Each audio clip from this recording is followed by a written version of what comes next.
Let's transition back to the overall treatment of obesity and how has the cost of treating obesity changed over the past few years? Until recently, most of the cost of treatment for obesity has been on the medical side through services aimed at diet and behavioral modification, and also bariatric surgery for a few members.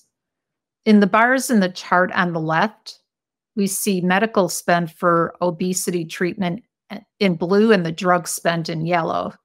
So we can see that only about 15% of spend for obesity treatment was drug-related in year one of our study.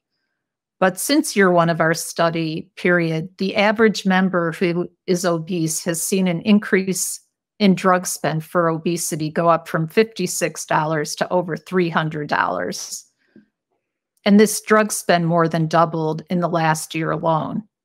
When we look at what's driving the drug spend shown in the chart on the right, we find that most of the spending has been for Wegovy, which is approved for obesity treatment, but also for Ozempic, even though obesity is an off-label use for that drug.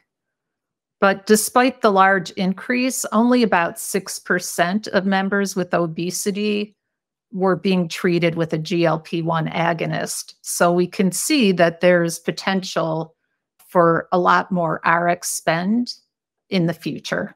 Yeah. So as we think about the roadmap items here, thinking about understanding and setting a baseline here, we also mentioned at the beginning of the section that it's been a challenge to solve obesity as a whole as far as how do you approach that. And it's typically, as you mentioned, Janet, thought about and addressed initially with nutrition and like physical activity types of programs. And oftentimes employers now, it's very common to cover bariatric surgery, but I think it's really time to take stock and understand what you have in place, how that has worked for you in treating obesity, and just really evaluate your strategy holistically.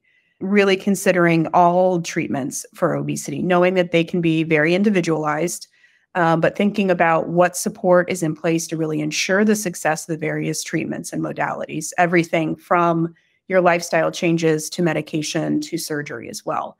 And ultimately, how will that all affect comorbidities too? In our next step analysis of obesity, some of these treatments like GLP-1s and thinking about the future cost savings that could be associated with that. We talked a lot about that internally as far as it's extremely difficult to predict future risk with some of these conditions. And I think our next step from an analysis standpoint is to understand the impact of potential cost savings of members that are on GLP-1s and thinking about what their cost was prior to the GLP-1, current, and then again, from a future standpoint, do we see where there's some cost savings there?